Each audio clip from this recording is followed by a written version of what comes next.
الرحمن الرحیم الحمد للہ رب العالمین وصلی اللہ علی محمد وآلہ الطاہرین ولعنۃ اللہ علی اعدائہم اجمعین الی قیام یوم الدین وقال اللہ تعالی وہو اصدق القائلین بقیۃ اللہ خیر لکم ان کنتم مؤمنین۔ موضوع گفتگو علائم ظہور امام زمان علیہ السلام یعنی رسول اللہ صلی اللہ علیہ وآلہ وسلم کے 12ویں خلیفہ اور امت مسلمہ کے 12ویں امام مہدی علیہ السلام کے ظہور سے پہلے کی کچھ علامتیں۔ پھر ہم توجہ دلائیں کہ اس وقت ہم عمومی علامتوں کو بیان کر رہے ہیں کہ جو ظہور سے پہلے ہوں گی، اور ممکن ہے کہ 200 300 400 سال تک ان کا سلسلہ چلے، یعنی پہلے سے چل رہا ہو اور تدریجاً یہ بڑھنا شروع ہوگا اور بڑھتا چلا جائے گا۔ ابھی ہم نے سابقہ نشست میں کچھ علامتوں کو بیان کیا۔ اس وقت جو ہماری گفتگو کا خاص عنوان ہے اس کا تعلق ہے خواتین سے۔ اب خواتین اگر اسے سنیں تو پہلی بات ہم کلیئر کر دیں کہ اس سے قطعاً یہ مراد نہیں ہے کہ ظہور سے پہلے ہر خاتون ایسی ہوں گی، اسے ہم پہلے بیان کر چکے ہیں، بلکہ کہا جائے گا کہ یہ سب کچھ ہوگا اور نارمل ہو جائے گا۔ یہ اسی طرح سے خواتین یہ بھی جان لیں کہ اب اگر وہ پوچھیں کہ مردوں کے بارے میں آپ نے کیوں نہیں کہا، تو جتنی علامتیں ہم نے پہلے بیان کی جو بعد میں بیان کریں گے، اور جتنی برائیاں ہیں وہ بلا شک مردوں ہی کی بیان ہوں گی۔ مخصوصاً یہ جو ٹاپک ہے اس کا تعلق ہے خواتین سے۔ باقی ظاہر ہے کہ اکثر برائیاں قتل و غارت گری اور دہشت گردی جتنی بھی ہیں اس کا تعلق تو عموماً 99.9% اسی طرح سے حاکموں سے متعلق، اسی طرح سے اور جتنے فسق و فجور ہیں ان میں زیادہ تر دخل ہے مردوں کا، تو لہٰذا اس وجہ سے ضروری نہیں تھا کہ آخر زمانے میں مرد کیسے ہوں گے۔ بس جب کہا جائے کہ آخر زمانے میں خواتین کے بارے میں گفتگو، تو اس سے خود واضح ہو جاتا ہے کہ یہ موضوع بہت زیادہ وسیع نہیں ہے۔ اور اسی طرح سے پھر ہم بیان کریں کہ مراد یہ نہیں ہے کہ ہر خاتون ایسی ہوں گی، بلکہ مراد یہ ہے کہ ایسا ہوگا۔ آخر زمانے میں خواتین کی تعداد بڑھ جائے گی، حتیٰ بعض روایتوں میں بیان ہوا کہ ایک مرد کے مقابلے میں 50 خواتین ہوں گی، اور ممکن ہے یہ سب کچھ ہو جنگوں کی وجہ سے، کیونکہ آخر زمانے میں ایک موضوع ہم بعد میں ڈسکس کریں گے کہ اس وقت جنگیں بہت زیادہ ہوں گی، ہلاکتیں بہت زیادہ ہوں گی، اسی طرح سے قحط ہوگا۔ قحط کے موضوع کو بھی انشاءاللہ الگ ہم ڈسکس کریں گے۔ تو جب ان موضوعات کو آپ سنیں گے تو آپ کو اندازہ ہو جائے گا، جب قحط زیادہ ہوگا اور جب جنگیں بہت زیادہ ہوں گی تو قحط میں تو مرد اور خواتین دونوں ہی کی تعداد کم ہو سکتی ہے، لیکن جب جنگیں ہوں گی تو اس میں مردوں کی تعداد کم ہو جائے گی اور خواتین کی تعداد بڑھ جائے گی۔ لہٰذا ایک روایت جس کا ذکر کافی میں بھی ہوا، بہار میں بھی ہوا، وَرَأَيْتَ الثَّنَا قَدْ كَثُرَ، اور تم دیکھو گے کہ خواتین کی تعداد بڑھ جائے گی۔ اب اس جانب توجہ رہے کہ مختلف روایتوں کو ہم بیان کریں گے کہ کچھ کا تعلق گھریلو مسائل سے بھی ہے، اور ورنہ عام طور پہ اس کا تعلق جو ہے وہ معاشرتی موضوعات سے ہے۔ آج کل جس طرح سے دیکھنے میں آتا ہے کہ خواتین موٹر سائیکلیں چلا رہی ہیں یا سائیکل چلا رہی ہیں، تو اتنا ہم واضح کریں کہ موٹر سائیکل یا سائیکل چلانا حرام نہیں ہے جب تک کہ وہ گناہ میں پڑنے کا سبب نہ بنے۔ اور یہ ہم پہلے بتا چکے کہ ہر علامت کہ جو ظہور کی ہے ضروری نہیں ہے کہ وہ علامت حرام بھی ہو۔ مثال کے طور پر بلند عمارتیں بنانا، یا اسی طرح سے اب جب ہم نے ذکر کیا کہ خواتین زین پر سوار ہوں گی، زین سے مراد ایسی سواری کہ جس میں ایک پاؤں اس جانب ہو اور دوسرا پاؤں دوسری جانب ہو۔ اب توجہ دیں کہ یورپ امریکہ میں بھی جو آج دنیا یہاں تک پہنچی ہے، جو یورپ امریکہ میں خواتین جس طرح سے آج اس روش پر جا رہی ہیں، اور مراد یہ کہ وہ خواتین کے جو اپنا خیال نہیں کرتی، نہ کہ سب خواتین، تو یہ اسٹیپ بائی اسٹیپ ہوا ہے۔ اگر آپ ماضی میں چلے جائیں، مثال کے طور پر 50 سال پہلے، 60 سال پہلے، تو خواتین کی سائیکلیں بھی الگ ہوتی تھیں، اور خواتین اور مردوں کی سائیکل میں فرق یہ ہوتا تھا کہ اس کے ہینڈل اور سیٹ کے درمیان اگر وہ مردوں کی سائیکل ہے تو ایک راڈ ہوتا تھا، اور اگر خواتین کی سائیکل ہے تو اس میں ایک راڈ نہیں ہوتا تھا، بلکہ اس طرح سے ایک وی بنا ہوا ہوتا تھا۔ اور وجہ یہ تھی کہ پسند نہیں کیا جاتا تھا کہ خواتین اس طرح سے ٹانگ اٹھا کر سائیکل پہ بیٹھیں، اور یہ ان کی عفت اور ان کی شرافت کے منافی سمجھا جاتا تھا۔ تدریجاً زمانہ خراب ہوتا چلا گیا اور اب خراب سے خراب ہوتا چلا جا رہا ہے۔ مثال کے طور پر آج سے 50-60 سال پہلے بھی فلموں کا یہ حال نہیں تھا کہ جو آج حال ہے۔ یا اگر مثال دی جائے کہ جو اگر آپ بعض ہسٹری کی بکس پڑھیں کہ انڈیا کی جو پہلی فلم تھی راجہ ہرندیپ، اس میں کوئی خاتون کام کرنے کے لیے تیار نہیں تھی، کہ جو تقریباً شاید 1913 میں بنی، لیکن جب اگلی فلم بنی تو اس کے لیے خواتین بھی تیار ہوئیں، اور اس کے بعد تدریجاً زوال آتا چلا گیا، اور آج جو کیفیت ہے وہ نگاہوں کے سامنے ہے۔ بس پہلا مرحلہ اتنا خطرناک نہیں ہوتا اور تدریجاً ماحول خراب سے خراب ہوتا چلا جاتا ہے۔ تو اسلام پہلے مرحلے پہ روک دیتا ہے کہ کہیں ایسا نہ ہو کہ حالات قابو سے باہر چلے جائیں۔ تو ممکن ہے کہ یہ عمل برا ہو، لیکن ہاں یہ کہا جائے گا کہ تدریجاً اس سے کام خراب نہ ہو جائے۔ تو آخر زمانے کی علامتوں میں سے ایک علامت بیان ہوئی، وَيَرْكَبْنَ ذَوَاتُ الْفُرُوجِ السُّرُوجِ۔ سروج کہتے ہیں سرج کو یا زین کو، کہ خواتین اس قسم کی سواریوں پہ سوار ہوں گی کہ جس میں ایک ٹانگ اس طرف ہوگی اور ایک ٹانگ اس طرف ہوگی۔ البتہ اگر آپ یورپ میں ماضی میں چلے جائیں تو انتہائی اچھے گھروں کی جو خواتین تھیں وہ اگر گھوڑوں پہ بیٹھتی تھیں تو اس طرح سے بیٹھتی تھیں کہ دونوں ٹانگیں ایک جانب ہوں، جس طرح سے آج انڈیا پاکستان میں خواتین بیٹھتی ہیں دونوں جانب ٹانگیں، دونوں ایک ہی جانب دونوں ٹانگیں کر کے۔ اب اگر دو جانب اپنی ٹانگیں کر کے بیٹھیں تو یہ حرام نہیں ہے، لیکن اتنا مناسب بھی نہیں ہے۔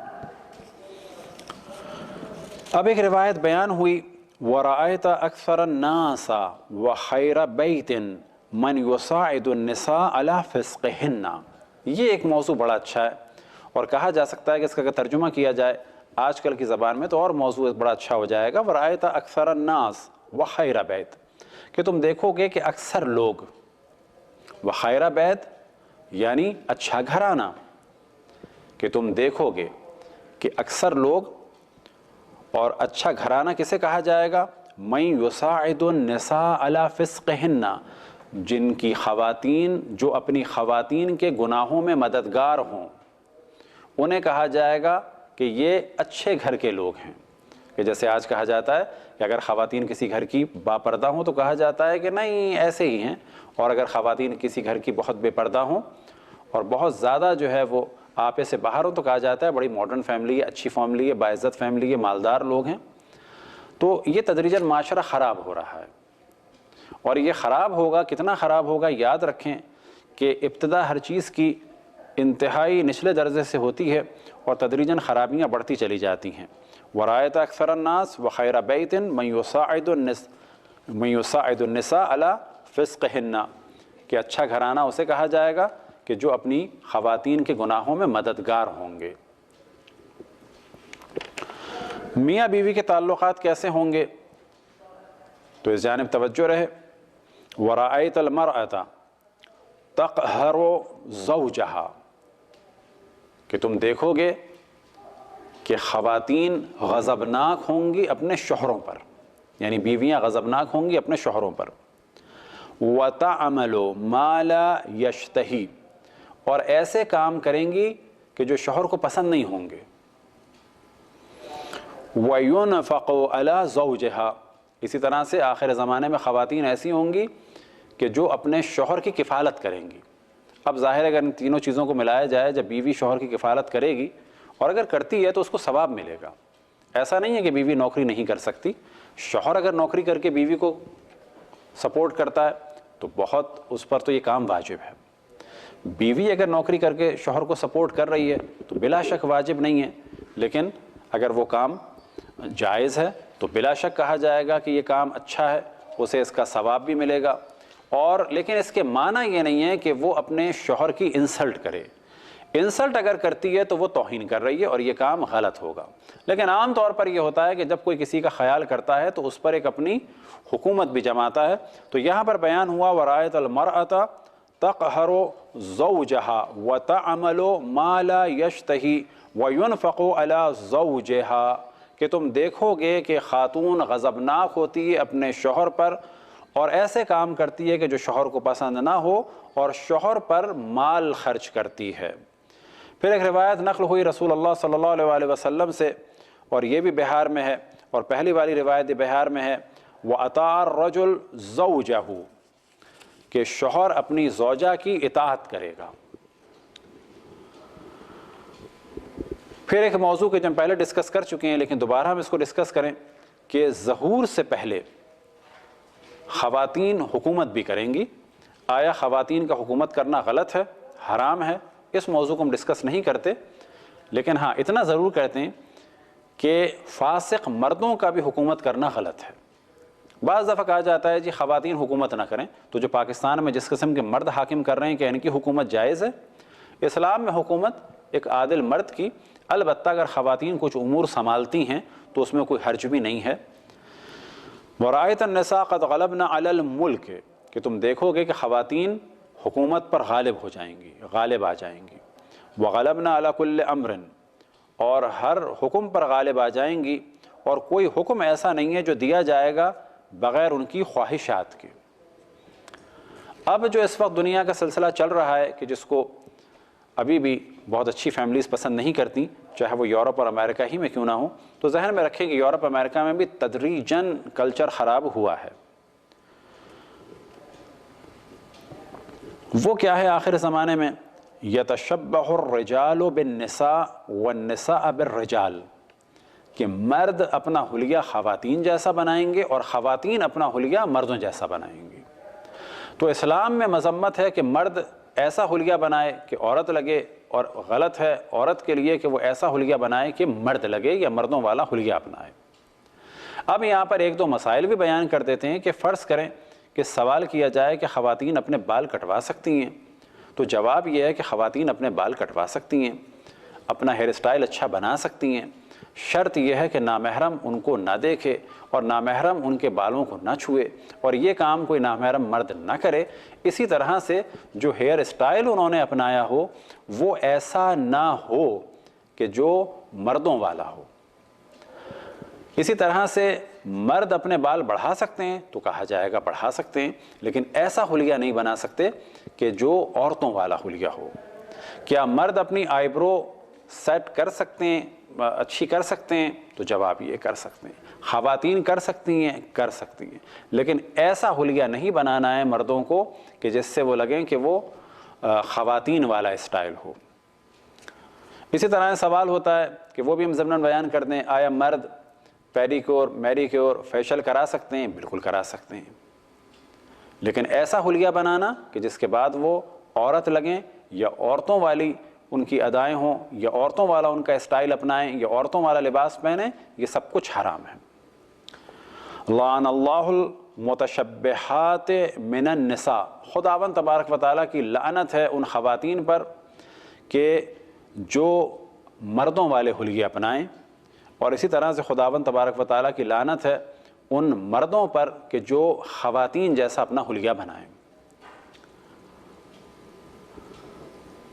آخر زمانے کے بارے میں بیان ہوا، اذا تزینت النساء بثیاب الرجال، کہ خواتین مردوں کا لباس پہنیں گی، یعنی اپنے آپ کو زینت دیں گی مردوں کے لباس سے۔ لعن اللہ الرجلۃ من النساء، کہ لعنت ہو خواتین پر جو مردوں جیسی ہوں۔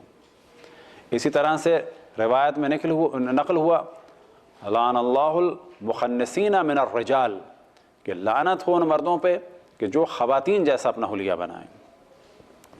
ایک روایت میں نقل ہوا لا تقوم الساعۃ حتی تظہر، کہ اس وقت تک قیامت برپا نہیں ہوگی جب تک کہ ظاہر نہ ہو جائے۔ کیا ظاہر نہ ہو جائے؟ ایسے لباس، ثیاب، ایسے لباس ظاہر نہ ہو جائیں۔ تلبسھا نساء، کہ خواتین ان کو پہنیں گی لیکن کیسی ہوں گی؟ کاسیات عاریات، برہنہ ہوں گی، لباس پہنی بھی ہوں گی لیکن برہنہ ہوں گی۔ تو آخر زمانے کے لباس خواتین کے ایسے ہو جائیں گے کہ وہ جسم چھپانے کے لیے نہیں ہوں گے بلکہ جسم دکھانے کے لیے ہوں گے، بالفاظ دیگر عریانیت کے لباس ہوں گے۔ اور اگر یہ چیز دیکھی جائے تو سابقہ دور میں یہ چیز کم تھی، حتیٰ یہودی حضرات میں، مسیحی حضرات میں، ہندوؤں میں، مسلمانوں میں تدریجاً یہ چیز بڑھتی چلی جا رہی ہے۔ وہ لباس جو اس وقت آج خواتین بعض پہن رہی ہیں اور تدریجاً یہ بڑھ رہا ہے، کہا جائے گا اکثریت تو نہیں پہن رہی وہ لباس، حتیٰ یورپ امریکہ میں بھی، لیکن جو اقلیت بھی پہن رہی ہے، اگر ماضی میں جائیں تو ان کا دین اور مذہب بھی اس کی اجازت نہیں دیتا، ماضی میں جائیں تو ان کا کلچر بھی اجازت نہیں دیتا، تدریجاً یہ ماحول خراب سے خراب ہوتا چلا جا رہا ہے۔ اسی طرح سے کچھ علامتوں کے ضمن میں ایک ذکر ہوا،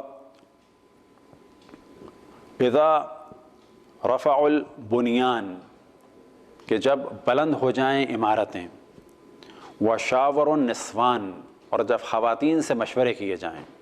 یہاں پر مراد یہ نہیں ہے کہ خواتین سے بالکل مشورہ نہ کیا جائے، بلکہ آخر زمانے میں ایسا ہو جائے گا خواتین کے مشورے ہی سے کام ہوگا۔ اب اگر گھر میں کسی کی ماں ہے، بہن ہے، بیوی ہے، صحیح ہے کبھی کبھی مشورہ کرے، لیکن ایسا نہ ہو جائے کہ کوئی ڈیسیشن ہی نہیں لے پا رہا جب تک خواتین کا اس کے سر پہ ہاتھ نہ ہو، یا ماں کا، یا بہن کا، یا بیوی کا، تو آخر زمانے میں مردوں کی ڈیسیشن پاور بھی ختم ہو جائے گی اور وہ خواتین سے مشورے لیں گے۔ اب وہ خواتین کوئی بھی ہو سکتی ہیں۔ وَيَكْثُرُ الْاخْتِلَاطُ، اور مردوں اور عورتوں کی نشستیں بہت زیادہ بڑھ جائیں گی، جیسے کہ ہمارے مکس گیدرنگ یا مختلف چیزیں۔ اب مکس گیدرنگ کے کیا احکام ہیں، یہ بالکل الگ موضوع ہے، لیکن اگر مکس گیدرنگ ایسی ہو کہ جس کے ذریعے سے حرام میں مبتلا ہو رہے ہوں، جس کے ذریعے سے حرام کی ترویج ہو رہی ہو، وہ مکس گیدرنگ تو قطعاً حلال ہے۔ کس حد تک مکس گیدرنگ جائز ہے، کہاں پر ہم مکس گیدرنگ میں جا سکتے ہیں، اس کے احکام بالکل مختلف ہیں۔ آخر زمانے کی جو کچھ برائیاں ہوں گی، ان میں سے ایک برائی کہ جو اتنا مناسب نہیں لگتا اس کا ذکر کرنا، لیکن کیونکہ روایتوں میں ذکر ہوا ہے تو اس کا ذکر کیا جائے، اذا رأیت النساء یتزوجن بالنساء، کہ جب تم دیکھو گے کہ خواتین سے نکاح کریں گی، ورأیت معاشیۃ المرأة من فرجہا، اور خواتین گناہوں کے ذریعے سے رزق کمائیں گی، یعنی اپنی عصمت فروشی کریں گی، ورأیت النساء یتخذن المجالس، کہ تم دیکھو گے کہ خواتین اپنے گروپ بنائیں گی یا محافل سجائیں گی، کما یتخذها الرجال، جس طرح سے مرد اپنے گروپ بناتے ہیں یا پارٹیاں بناتے ہیں۔ اس کے مختلف ترجمے کہ خواتین اپنی انجمنیں بنائیں گی، مجالس سے مراد اپنی انجمنیں بنائیں گی، اپنی پارٹیاں بنائیں گی، یا یہ کہ خواتین بڑی بڑی محافل منعقد کریں گی جس طرح سے مرد محفلیں منعقد کرتے ہیں۔ اور پھر ایک صفت بیان ہوئی، ایک برائی بیان ہوئی آخر زمانے کی، اذا رأیت النساء یبذلن انفسہن لأہل الکفر، کہ جب تم دیکھو گے کہ خواتین اپنے آپ کو، اپنی عزت کو پیش کر رہی ہیں کافروں کے لیے۔ اب اگر خواتین غیر مسلم سے شادی کرتی ہیں تو یہ بھی اسی روایت میں بیان ہوا کہ اپنے آپ کو پیش کر رہی ہیں کافر کے سامنے، اور اگر کسی قسم کا گناہ کرتی ہیں یہ بھی اسے زمرے میں آتا ہے کہ اپنے آپ کو کسی کافر کے لیے پیش کر رہی ہیں۔ البتہ گناہ کے لیے کسی مسلمان کے سامنے اپنے آپ کو پیش کیا جائے یا کافر کے سامنے پیش کیا جائے، ہر صورت میں گناہ حرام ہے، کسی بھی صورت میں۔ اور ممکن ہے کہ اس روایت کے معنی یہ ہوں کہ خواتین نان مسلموں سے اس زمانے میں شادی کریں گی اور یہ چیز نارمل ہو جائے گی، کافروں کے سامنے اپنے آپ کو پیش کریں گی۔ یہ تھیں چند علائم کہ جو عمومی طور پہ تھیں، لیکن اس وقت ہمارا موضوع تھا خصوصاً خواتین سے ریلیٹڈ۔ انشاءاللہ اگلی نشست میں کچھ اور موضوعات کو بیان کریں گے۔ وصلی اللہ علی محمد وآلہ الطاہرین۔